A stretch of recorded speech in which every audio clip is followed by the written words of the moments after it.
Salut tout le monde et bienvenue sur Mini PDLV, je suis ravi de vous retrouver aujourd'hui, j'ai la patate et je vais vous présenter plus en détail cette Mégane 4RS Trophy de nos rêves au 1/18e. Il y a des bons points, il y a des points un peu moins bons, mais ça mérite qu'on s'y intéresse un peu de plus près. Comme d'habitude, déroulement en 3 temps. Première partie, je vais vous présenter la miniature en musique. Concrètement, elle va tourner et il y aura de la musique. Deuxième temps, je vais vous parler un petit peu plus en détail de la Mégane 4RS Trophy, de son contexte et de quelques chiffres sympas. Troisième partie, on va analyser et décortiquer cette miniature No Rêve au 1/18e avec les bons points et les points un peu moins bons. On commence donc en musique, c'est parti, c'est maintenant, go!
Je vous le disais en introduction, voici donc la Mégane 4RS Trophy.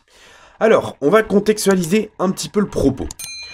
À la fin des années 90, Renault remplace la Renault 19 par la Renault Mégane. Et notamment, il y avait cette version-là. Alors, elle n'a pas une gueule de dingue, mais elle avait un moteur 2 litres 16 soupapes de 140 chevaux. À l'époque, c'était déjà une puissance sympa parce que la voiture n'était pas extrêmement lourde. Elle reprenait d'ailleurs le moteur de la Clio Williams en allant un petit peu plus loin dans son développement, ce qui permettait d'avoir déjà un tempérament plutôt sportif et très sympa. Elle a été remplacée en 2004 par la Renault Mégane RS. Ça y est, la branche Renault Sport arrive en même temps que les modèles F1, enfin un petit peu après quand même, et donc là, ça marque clairement une cassure. Globalement, on prend une Mégane classique, on la transforme en modèle sportif. Gros moteur, kit carrosserie, châssis aux petits oignons, la recette est ultra efficace. Les Mégane RS se démarquent très rapidement par leur tempérament et le plaisir qu'elles procurent sur circuit. Après un restylage, c'est en 2009 que la Mégane 3 RS entre en scène. Ce coup-ci, elle est uniquement disponible en 3 portes. Comme d'habitude, elle dérive de la Mégane coupé classique, en étant encore plus abouti. Et là, ça a été un énorme succès. L'efficacité a été maintes fois approuvée. Et d'ailleurs, ce modèle-là a même équipé les voitures de gendarmerie pour les interventions sur autoroute. D'ailleurs, si vous aimez ça, je vous invite à consulter mon article où j'ai fait un inventaire complet des Mégane RS de BRI, devenu ERI. Et c'est finalement en 2017 que la Mégane 4RS est entrée en scène. Enfin, pas exactement. On est en mai 2017 et là, on découvre, au Grand Prix de Monaco, une Mégane sportive en livrée camouflage. Alors bon, le camouflage est explicite sans trop l'être, mais tout le monde avait très bien compris que c'était la future Mégane RS. Alors ce modèle-là, il a suscité pas mal d'attention de la part des passionnés de voitures, parce que la Mégane RS, ça a vraiment été un best-seller, surtout la 3e génération, et donc forcément tout le monde attendait la 4e. Et là, il s'est passé un truc, c'est que la Mégane 4RS, elle dérive de la Mégane 4, c'est-à-dire elle. Un modèle qui était disponible uniquement en carrosserie 5 portes et en break. Fatalement, Renault n'allait pas développer une carrosserie 3 portes juste pour la version RS qui, de toute manière, allait être assez faible en matière de vente. D'ailleurs, vu qu'elle est très belle, je vais vous la faire tourner quand même. Et donc, forcément, quand Renault Sport a annoncé la Mégane RS, certains ont été un petit peu déçus de voir qu'elle n'était disponible qu'en version 5 portes. Faut quand même se dire une chose, c'est que le segment des compacts sportives, en 3 portes, il est sinistré, il n'y a quasiment plus rien dans ce domaine-là. Forcément, Renault a suivi un petit peu la tendance, et la Mégane RS de 4e génération, enfin 3e vu que la Mégane RS n'a pas existé, elle n'a donc été proposée qu'en version 5 portes. Et il faut dire ce qu'il en est, elle en impose quand même sacrément. Elle a été présentée au Salon de Francfort de 2017 et l'accueil a été plutôt enthousiaste. Parce que, déjà, il faut se dire une chose, au niveau du style, c'est quand même une pure réussite. Déjà, Renault a fait le choix d'inaugurer deux teintes principales. Il y a donc le jaune Sirius qu'on connaissait déjà, et il y a l'orange tonique que l'on a ici. Ces deux teintes qui sont vraiment magnifiques avec des reflets incroyables et personnellement ça a été mon petit coup de cœur, je dois bien le reconnaître. En matière de style, Renault a quand même fait les choses bien parce qu'ils ont déjà élargi les ailes, ce qui suffit clairement à changer largement la perception et ils ont développé un kit carrosserie spécifique axé notamment autour d'un pare-choc très ajouré avec une lame, des feux qui restent dans l'esprit de ceux d'origine, mais qui sont encore plus acérés. Il y a également à l'arrière, où là on trouve un spoiler assez proéminent, et bien sûr un pare-choc arrière avec des écopes qui de mémoire sont factices, et un grand diffuseur, et rien que ça suffit largement à modifier la perception. Bien sûr, on a également des jantes de 18 pouces sur la Mégane RS et 19 pouces sur la RS Trophy. Car oui, messieurs, dames, il y a eu deux versions au catalogue. D'un côté, la Mégane RS et de l'autre côté, la Mégane RS Trophy. La Trophy, esthétiquement, elle se démarque par une chose principale, c'est le fait qu'il y a un striping Trophy sur la lame. D'ailleurs, je me sens très bête parce qu'il est absent sur la miniature. Donc je vais plutôt vous mettre une photo, mais sur cette photo-là, vous voyez qu'il y a un striping Trophy sur la lame, ce qui signifie donc qu'on a une version Trophy. Et donc la version Trophy, concrètement, elle se caractérise par plusieurs choses. Déjà, il y a les jantes en 19 pouces modèle Jerez, c'est-à-dire celle-ci, avec des petits interstices de couleur rouge, des étriers de frein Brembo de couleur rouge, et on a bien sûr le châssis cup et le différentiel à glissement limité. C'est une voiture que j'ai eu le plaisir d'essayer à l'échelle 1, d'ailleurs ma petite vidéo est ici, et vraiment j'ai adoré. En plus niveau comportement routier c'est exceptionnel, on a les 4 roues directrices et on peut passer très fort dans des virages assez incroyables. Enfin vraiment c'est une compacte que j'aime énormément. D'ailleurs à l'époque la Mégane RS classique était en 280 chevaux, la Trophy était en 300 chevaux, et les deux se partageaient soit une boîte manuelle, soit la boîte EDC. Maintenant, toutes les Mégane RS sont en 300 chevaux, mais la Trophy reste quand même plus acérée dans son comportement. Pour les puristes, il y a même eu une version RS Trophy R qui a réussi à battre le record du Nürburgring et qui était vraiment encore plus aboutie. Elle faisait l'impasse sur les sièges arrière. Enfin bref, c'est un Graal absolu, c'est une voiture à collectionner. Et vraiment j'aimerais beaucoup l'essayer. J'ai fait un petit peu le tour maintenant de ce modèle là, mais j'ai complètement oublié de parler de la motorisation. Alors le moteur de cette Mégane RS, il est issu tout simplement, oh coucou, de l'Alpine A110. C'est un moteur 1,8 litre TCE qui, contrairement à l'Alpine, a été intégré sous le capot avant. C'est une mécanique qui est super sympa, qui a une sonorité géniale, qui est ultra coupleuse, enfin... Vraiment, je trouve ce modèle-là purement incroyable et j'espère vraiment reconduire une bientôt, ça me plairait beaucoup. Et encore plus sur circuit. Et donc, cette Mégane RS, elle a connu quand même un beau succès, malgré des prix qui sont quand même assez élevés, un malus qui est quand même assez important, et malheureusement, c'est vrai que ça a un petit peu timoré les ventes. Ce modèle-là, on a été pas mal à l'imaginer pour les forces de l'ordre, mais finalement, après... l'échec, entre guillemets, des Seathlon Cupra qui ont été livrés qu'à 17 unités, la gendarmerie a choisi l'Alpine A110. Ah, recoucou. Ce qui finalement, je pense, est un choix plutôt sympa. J'en ai maintenant fini avec la présentation de la Mégane RS Trophy, je me suis promis de ne pas aller trop loin dans les détails, même si c'était assez tentant. On va maintenant pouvoir s'intéresser à cette réplique de nos rêves. Comme d'habitude, je vais approcher la miniature et on va la regarder un petit peu dans certains détails. Vous en avez l'habitude, je vais filmer en même temps pour vous montrer certaines choses. Allez, on lance l'enregistrement et on va regarder un petit peu plus en détail le modèle. On va commencer par parler un petit peu de l'avant. Alors, qu'est-ce qu'on a de sympa à l'avant? Eh bien déjà, la première impression, elle est nulle. Elle est nulle parce que on voit bien que la grille, elle est clairement dans un manque de finition incroyable. Alors effectivement, j'ai conscience que nos rêves ne pouvaient pas aller aussi loin que ce qu'on aurait aimé. Ils ont un budget à tenir, mais là, clairement, on aurait largement pu avoir un plastique un peu plus creusé, parce que là, vraiment, c'est très très cheap, et vraiment, on s'attend clairement à mieux de la part de nos rêves. Hormis ça, les optiques sont vraiment pas mal. Alors, le dessin est simple, mais efficace. Donc moi, ça me convient. La calandre, si on la poursuit, on a un logo Renault qui est plutôt bien aussi. Logo RS qui prend place en dessous. Le pare-choc, eh ben, je fais les mêmes reproches que pour la calandre. Mais je peux pas trop critiquer non plus dans le sens où, sur la Mégane RS originale, les grilles sont déjà quand même assez cheap. Donc là, nos rêves, on va dire, on peut pas les incriminer trop là-dessus. Ils ont fait un truc moyen sur un truc qui est moyen de base. La lame est plutôt bonne. Alors vous aurez remarqué, d'autant plus que je l'ai souligné avant, il manque le striping Trophy. Donc ça c'est vraiment dommage, d'autant plus que c'est l'un des seuls signes distinctifs de la version Trophy. Pour le reste, c'est plutôt correct, les ajustements sont assez bons dans l'ensemble.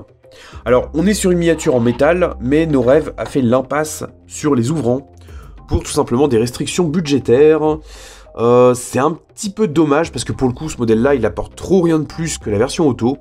Je dirais même qu'elle est un petit peu moins bonne, mais ça, c'est pas très grave. Pour le reste, c'est quand même relativement correct. Au niveau du profil, on est plutôt bon également. La ligne, je trouve que Norel l'a très bien reproduite. Et même si on n'a pas les ouvrants, je trouve que les délimitations sont très propres. On a également le décroché qui est plutôt bon au niveau des bas de caisse. Faut dire ce qu'il en est, c'est très propre aussi. Les écopes latérales sont relativement fines aussi. Alors, elles sont pas mises en peinture. Ah oui, ça change d'appareil photo, donc je vais pas trop zoomer. Mais globalement, c'est correct. Les jantes, quant à elles, sont plutôt jolies. Alors, on a bien l'étrier de frein qui est mis en peinture en rouge. Les jantes ont suffisamment de détails. Alors, c'est juste un peu plastique dans l'ensemble. Mais personnellement, ça me convient pour une miniature de ce prix-là.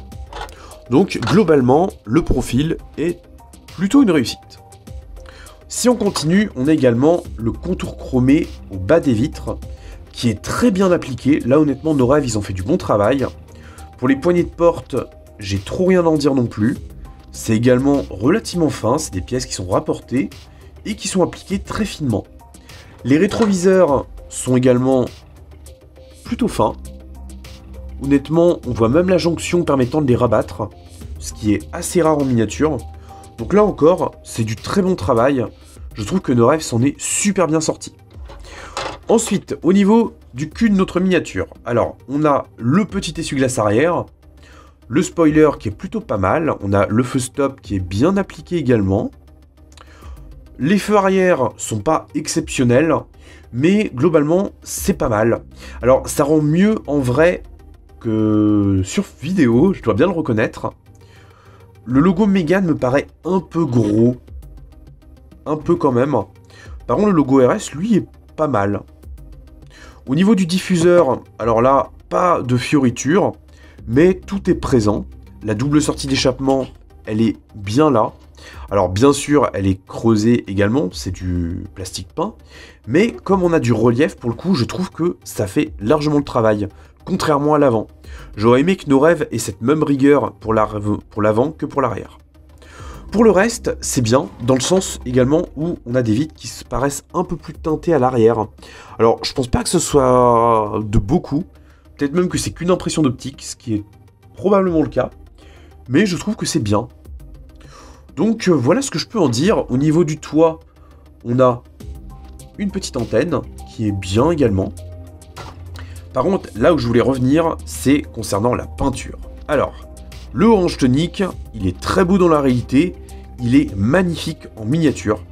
Alors, c'est toujours difficile de restituer le brillant tel qu'il est réellement, mais là, nos rêves, je trouve qu'ils ont fait un travail qui est purement génial. C'est très réussi, ça embellit bien la miniature, donc vraiment un très très bon point à ce niveau-là. Au niveau du châssis, bon, là... Voilà, on voit que le budget n'est pas passé trop là-dedans non plus. Mais au niveau de l'arrière, c'est plutôt correct. On a un fond qui a été creusé quand même suffisamment. Le logo Noref qui apparaît bien. Le logo Renault Mégane RS qui apparaît là. La ligne d'échappement qui est grossièrement esquissée. C'est correct, ça va. Par contre, ce qui est marrant, c'est que la miniature fait un bruit abominable quand elle roule. Alors ça s'entend pas trop là. Il faudra un peu plus de recul. Mais bon, voilà, de toute manière... Quand elle est exposée en vitrine, généralement, elle fait pas trop de bruit. On va maintenant s'intéresser un petit peu de plus près à l'intérieur. Alors, l'habitacle, on a des sièges Recaro optionnels sur la Mégane RS Trophy, ils sont présents sur notre miniature. Le tableau de bord est globalement correct, je m'en plains pas. Au niveau des sièges, alors, c'est plutôt bien modélisé aussi. Le ciel de toit est habillé, ça c'est un point que j'apprécie. Le volant est plutôt correct également, c'est de bonne facture. Il a été mis en peinture au niveau de la marque à midi, mais également sur la partie inférieure.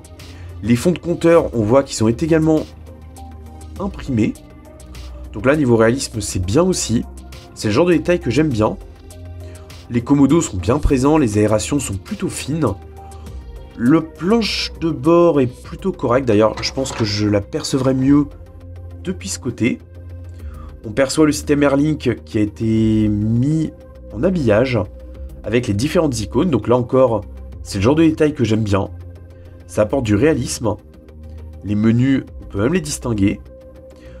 Alors, sur le côté, là, effectivement, les reflets sont assez importants. On perçoit même la petite baguette en imitation fibre de carbone. Donc là encore, c'est très sympa dans le détail. Après, c'est un intérieur qui est quand même assez foncé dans l'ensemble. Donc, il est difficile de tout percevoir.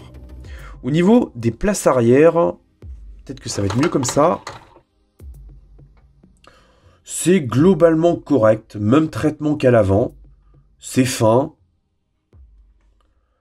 Mais l'intérieur de la partie avant est quand même un petit peu meilleure. Il y a quand même plus de détails. Mais globalement, c'est de bonne facture. Là, je suis pas sûr qu'on voit grand-chose. Ouais, c'est pas exceptionnel comme vue. Bon, malgré tout, c'est le genre de miniature-là, on l'apprécie toujours plus dans la réalité qu'en vidéo. Parce que, effectivement, c'est assez difficile de tout retranscrire avec un habitacle foncé et sans porte ouvrante. Malgré tout, faut reconnaître quand même que c'est une très belle pièce. Cette Mégane RS là, elle a été une exclue web, c'est-à-dire un modèle vendu par Norève en série limitée et numérotée. Celle-là, de mémoire, c'est la 84. Alors, il faut savoir que la numérotation, elle est faite exclusivement sur le socle et pas sur la miniature, ce qui est un petit peu dommage. Mais malgré tout, pour un prix de 59,90 €, je trouve qu'on en a clairement pour son argent. C'est pas une miniature haut de gamme, mais c'est une miniature qui est quand même plutôt homogène dans l'ensemble. Ce que je reproche à Norève, c'est par contre d'avoir bâclé un petit peu cette calandre et ses grilles. Il y avait moyen de faire mieux sans forcément trop aller haut dans le budget, mais là, vraiment, il y a un petit manque. Et c'est dommage parce que, hormis ça, les détails sont quand même plutôt bons par endroits. Les jantes, elles sont quand même relativement bien finies. Alors, il manque la valve de gonflage, mais les freins sont bien reproduits. Globalement, l'arrière est également sympa au niveau de son échappement. Donc, globalement, tout est quasiment là, en fait. C'est juste des petits détails qui auraient mérité d'être un petit peu mieux traités. Qu'est-ce que je peux en dire d'autre? Ce modèle-là, malheureusement, il a été très vite épuisé, vous vous en doutez. Il n'y a eu que 200 exemplaires, tout a été vendu en quelques jours seulement. Heureusement pour vous, Norève édite régulièrement de nouvelles versions. C'est-à-dire que là, en ce moment, sur le shop de Norève, il est possible de la commander en grise. Alors, c'est pas effectivement ce orange tonique magnifique, mais c'est quand même déjà sympa, et vous aurez de toute manière la même rigueur dans la finition. Il faut savoir également que ce modèle-là, on peut le trouver en occasion, sur eBay notamment. Les prix varient énormément. Généralement, les vendeurs ont tendance à en vouloir pas mal d'argent, mais ça part pas tout le temps dans ce ordre de prix-là non plus. Dans tous les cas, je vous invite à écumer eBay si vous voulez essayer de la retrouver. Sur ce, j'espère en tout cas que cette petite revue de modèle vous aura plu, ça m'a fait plaisir de vous présenter cette Mégane. N'hésitez pas à me dire en commentaire ce que vous en avez pensé, si vous comptez l'acheter, voire même si vous l'avez déjà dans votre collection. D'ailleurs, ce même modèle-là existe toujours sur le site de Norève en version performance avec un kit photo. Ce modèle-là, si vous voulez le commander, vous avez un lien en description. Le prix de vente, c'est toujours 59,90 €. Sur ce, je vous dis à très bientôt, prenez soin de vous et de votre famille, conduisez pas comme des pirates, surtout en ville, et bye bye.